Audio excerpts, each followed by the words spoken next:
Salut les devins, c'est Seikyo. Il est l'heure pour moi avec énormément de plaisir, encore une fois un plaisir renouvelé de vous présenter ma review du futur de la semaine, donc de l'épisode numéro 137, qui a pour titre « Une équipe se forme, la décision de Ciampa ». Alors cet épisode est nettement plus calme que celui de la semaine dernière, il est beaucoup plus en retenue, on va dire ça comme ça, mais surtout il nous laisse présager beaucoup de choses pour l'avenir de la série, de ce qui va se passer dans les prochains épisodes du futur, en sachant que bon, je ne peux pas me permettre de vous en révéler plus, mais sachez que ce qui est établi aujourd'hui n'est pas forcément ce qui le sera toujours. Donc voilà, j'en dis pas plus, mais de belles surprises arrivent par rapport à tout ce que vous savez déjà dans la série, c'est un petit peu le but quand même de créer un scénario. Et du coup, que se passe-t-il dans cet épisode 137 du futur ? Eh bien, la défaite est quand même assez cuisante. Alors oui, il y a un fond de victoire de Vegeta, etc., c'est indéniable, mais dans l'ensemble, il y a quand même un fond de défaite. Alors les mortels n'ont rien à gagner à être plus puissants que les Akaishin, ils s'en tapent qu'ils soient plus puissants ou pas. Voilà, c'est plus un challenge à la limite de les dépasser qu'autre chose. Par contre, pour les Akaishin, on a compris que c'était presque un truc de vie ou de mort, quoi. Donc les enjeux ne sont pas les mêmes des deux côtés, et du côté des univers 7 et 11 et 6, eh bien les enjeux sont tout simplement de faire en sorte de montrer une preuve de résistance aux Akaishin qui se prennent un petit peu trop la tête avec ces histoires de puissance, parce qu'au final c'est quand même les dieux de la destruction qui essaient d'anticiper de futurs problèmes. Peut-être que Jiren et Goku n'en auraient jamais posé, même en devenant plus puissants. Après tout, en termes de puissance brute, Jiren est depuis longtemps plus puissant que Vermouth, il a jamais posé aucun problème. Donc du côté des dieux de la destruction, le constat est que l'on manque de confiance en les mortels. C'est sûrement l'historique, et dans le passé les mortels ont tellement fait de problèmes dans les univers, mais aussi de bonnes choses, que malheureusement on ne retient que les mauvaises choses. C'est un petit peu comme ça dans la vie en vrai, hein. Tu as le malheur de faire un truc de travers mais t'en fais 100 millions de bonnes, on va te reprocher toute ta vie le mauvais, et jamais te faire des louanges pour ce que t'as fait de bien, c'est un petit peu pareil. Mais malgré tout, c'est la défaite qui règne chez les mortels, tout simplement parce que les deux plus puissants se sont fait rétamer, Jiren et Goku, et qu'il y a eu cette humiliation, plus le fait de ne pas avoir vengé Beerus, et encore moins de l'avoir ramené à la vie. Voilà, c'est un échec total sur les objectifs, mais pas en termes d'ego, parce que du côté des mortels, l'ego on s'en tape, c'est pas ça, on se bat pour pouvoir survivre, c'est un petit peu ça. Même si le tournoi du pouvoir s'appelait la survie de l'univers, on survit un petit peu plus dans cet arc-là que dans la survie de l'univers, parce que les enjeux sont réels. Donc c'est cette ambiance qui plane en début d'épisode, l'univers 7 est réuni au complet, enfin au complet de ce qu'on connaît, de la Team Z quoi. Du côté de l'univers 6 il n'y a que Ciampa, et du côté de l'univers 11 on est plutôt au complet aussi. Donc beaucoup de discussions pour savoir ce que l'on va faire, on se met assez rapidement d'accord sur le fait qu'il va falloir agir conjointement, mais on ne sait pas trop comment. Est-ce qu'il va falloir se dispatcher en plusieurs groupes ? Est-ce qu'il va falloir aller chez eux, donc chez les Akaishin, mais on ne sait pas trop où est-ce qu'ils se réunissent, même Ciampa et Vermouth ne savent pas dans quel lieu ils peuvent être en ce moment. Ils disent qu'ils ne peuvent pas faire appel aux anges, leurs propres anges pour leur demander, parce que rappelez-vous que les anges sont en pleine réunion pour savoir comment débloquer cette situation-là.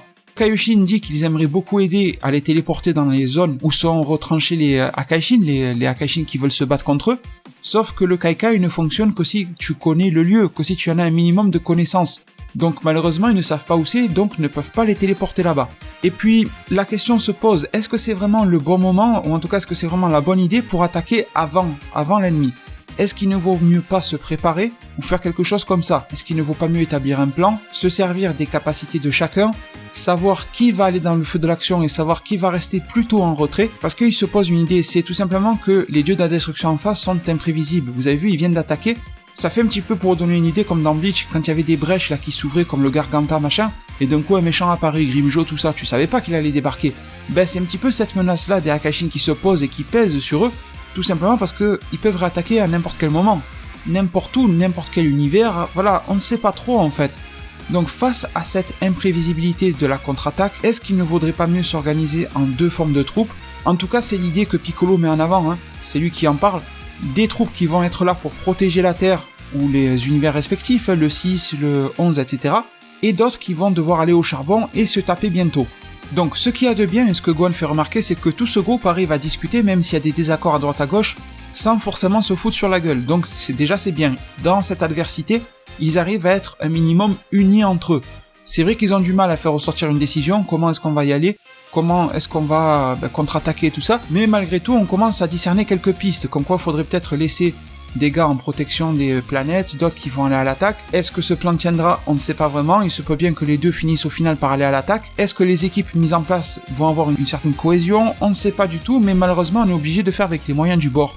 Et donc quel est le résultat de tout ça les devins ? Ça discute, c'est bien beau, mais quel est le résultat ? Les univers s'entendent plus ou moins. En fait, chacun accepte d'envoyer des propres forces à lui afin justement d'avoir une unité de combat, donc une équipe qui se forme conformément au titre de l'épisode, afin de faire face et d'aller directement à l'attaque. Sauf que chacun des univers ne va pas contribuer à la même hauteur, ou en tout cas pas forcément de la même manière. Disons qu'il y en a certains qui vont prendre plus de risques que l'autre, comme l'univers 7, mais en même temps l'univers 7 est celui qui a perdu Beerus, c'est celui qui s'est fait vraiment attaquer, donc il se sent vraiment un petit peu obligé d'aller plus fort que les autres dans la contre-attaque. Nous nous retrouvons avec une équipe qui sera dirigée par Champa. Ses membres côté univers 7 seront Goku, Vegeta, C17 et Gohan. Ça fait quand même 4 membres sur 7, ça fait beaucoup. Du côté de l'univers 6, Champa garantit aussi que ses mortels viendront contribuer, qu'ils le veuillent de gré ou de force. Ça sera donc Hit, Caulifla et Kiabe. Il se refuse d'enterrer Kale parce que suite à ses entraînements récents avec Caulifla et Kiabe, elle est devenue un petit peu instable et du mal à gérer ses pouvoirs, donc il n'en voulait pas. Mais il dit de faire confiance en Caulifla et Kiabe qui ont beaucoup progressé. Et Hit, bon, il reste mystérieux mais sa puissance n'est plus à démontrer. Et du côté de l'univers 11, eh bien, Jiren se porte volontaire pour faire partie de cette équipe-là. En plus, il est un petit peu en travers et sa défaite face à Ivan. Vermoud est un petit peu obligé d'accepter et il dit que de toute façon, il ne souhaite pas donner plus de membres pour la contre-attaque. Il préfère, lui, jouer la carte de la défense. Donc ça lui va de donner Jiren. De l'autre côté, il se défendra lui-même parce qu'il est quand même assez balèze. Et les Pride Troopers resteront avec lui à la défense. Voilà, ça c'est son plan de base qui est un petit peu moins en coopération, mais il leur donne quand même le plus fort de ses mortels, voire même le plus puissant des mortels du multivers. C'est à discuter entre lui et Goku, sachant que Goku ne peut plus réaccéder à l'Ultra Instinct pour le moment. En tout cas, il lui donne son meilleur atout. Donc même s'il ne donne qu'une seule pièce, c'est quand même une pièce maîtresse. Donc je récapitule, équipe constituée de Goku, Vegeta, Jiren, Hit, Caulifla, Kiabe, C17 et Gohan. Les Pride Troopers et Vermoud vont protéger l'univers 11 et se protéger eux-mêmes, mais ce sont ceux qui sont le moins susceptibles de subir une attaque, étant donné qu'au final il n'y a plus d'intérêt à les attaquer. L'intérêt principal de l'univers 11 c'est Jiren, pas les autres. Et Toppo n'est pas une cible, en tout cas pour le moment, on verra bien, ça risque de changer, parce que lui, il est promu Akaishin candidat, donc il est connu par le Daishinkan et Zeno comme étant un futur dieu remplaçant de Vermoud, donc il ne pose aucun souci malgré ses pouvoirs quasi divins. D'ailleurs, Toppo a voulu se joindre à cette petite fête, donc à faire partie de cette équipe. Cependant, Vermoud lui a formellement interdit, il lui a dit que de par son statut de candidat Akaishin, qui commence déjà à accéder à certains de ses pouvoirs, qu'il risque carrément sa place, de ne plus pouvoir remplacer Vermoud sur ce poste-là à l'avenir s'il s'intégrait dans une telle action et que ça pourrait carrément nuire à son avenir, etc. En gros, foutre en l'air sa, entre guillemets, carrière de Akaishin qui lui est promise très bientôt. Ça énerve énormément Toppo, mais voilà, il écoute, il obéit, on va dire, mais on sent qu'il est vraiment... il est pas bien, il ravale ses émotions et il n'agit pas. Ensuite, côté univers 6, eh bien on a quand même quelques guerriers qui restent en défense, pas énormément, mais on en a quelques-uns, vous les avez vus durant le tournoi du pouvoir.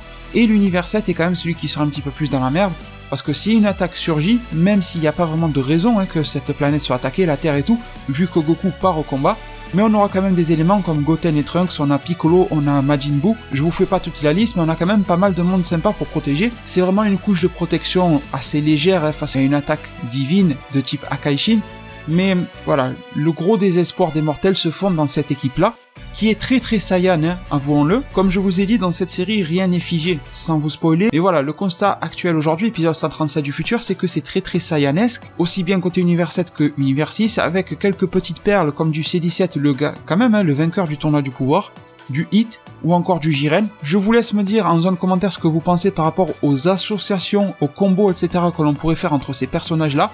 Qu'est-ce que vous envisagez? Est-ce qu'une coopération entre gars d'un même univers peut avoir lieu? Et en cette fin d'épisode, on a une mini-ellipse de quelques heures à peine, le temps que Champa rassemble ses troupes et tout ça. Tout le monde est réuni sur la planète de Beerus, qui est devenue le nouveau lieu justement, un petit peu comme la base de cette alliance. Gohan suggère l'idée que ça serait mieux de porter un nom d'équipe, quelque chose comme ça. Et du coup, de fil en aiguille, il vient l'idée de s'appeler les enfants de la création. Cette idée ne séduit pas forcément tout le monde, ça met pas forcément un gars comme Vegeta à l'aise, mais après tout, il se dit que c'est juste un surnom, il s'en tape. Non ou pas non, il veut fracasser du dieu en face de lui et c'est tout. Gohan trouve que c'est très représentatif de ce que sont les mortels, des enfants de la création, et il trouve que pour faire opposition au dieu de la destruction, c'est plutôt pas mal. Donc bon, là on en est là. Hit, Caulifla, Kiabe, tout ça ont été mis au courant de tout ce qui se passe, voilà, je vous épargne les détails. Ils se sentent pas forcément impliqués dans cette action-là, mais en même temps, dans la tête de Hit, ça tourne vite, dans sa tête, il réalise bien que ses pouvoirs commencent à s'approcher de ceux de dieu de la destruction, donc il pourrait être le prochain sur la liste. Caulifla sait qu'en fusion avec Kale, elle a dû attirer l'attention. Kiabe n'est pas forcément touché, mais en tout cas ça touche Vegeta, donc forcément il est content de coopérer avec lui, et puis c'est sous les ordres de Champa. Donc voilà, tout ce petit monde s'associe, il y en a qui sont beaucoup plus bavards que d'autres, hein. Les moins bavards forcément ce sont Vegeta, Jiren et Hit, C17 un petit peu entre les deux, Gohan qui parle mais quand c'est nécessaire, Goku Caulifla qui parle énormément, vous vous en doutez aussi. Elle lui dit à Goku qu'elle kifferait apprendre l'Ultra Instinct, mais lui dit déjà apprends les transformations Saiyan divines, après on verra ce que tu pourras faire par rapport à l'Ultra Instinct. Elle lui dit de ne pas trop la dénigrer car il risque d'avoir des surprises. Donc voilà, on se pose beaucoup de questions sur les évolutions et les capacités de chacun en fait. Cette unité des enfants de la création est créée, c'est bien le cas de le dire, et Champa dit nous devons prendre une décision. Voulez-vous passer à l'attaque maintenant ou pas? Et les gars sont tous étonnés, tu vois, ils comprennent pas ce qu'ils racontent. Ils disent mais comment veux-tu que l'on attaque? C'est impossible. On ne sait pas du tout où sont nos adversaires, le but là c'est justement de les trouver. Et Champa dit qu'il peut parfaitement les trouver très facilement. Personne ne comprend plus rien. Et il leur dit qu'il y a pas très longtemps, juste avant le tournoi du pouvoir, et ceux qui auront lu le manga parmi vous s'en rappelleront, il y a eu une battle royale entre les dieux de la destruction. Durant cette battle royale, il y a eu un combat Mosco contre Beerus. À ce moment-là, Beerus est rentré en plein dans le ventre de Mosco, lui a mis un coup qui a fait de Mosco un petit peu des pièces détachées. Et il dit que ce jour-là, au sol, après s'être relevé après avoir été KO, il a vu qu'il y avait une petite pièce électronique qui clignotait. Il l'a ramassée en faisant le lien avec Mosco sans vraiment savoir ce que c'était. Et un petit peu plus tard, après le tournoi du pouvoir, eh bien Vados lui a expliqué, une fois qu'elle a pu l'analyser, que c'était une pièce permettant de localiser où se trouve Mosco, quand il est bien sûr sous sa forme robot.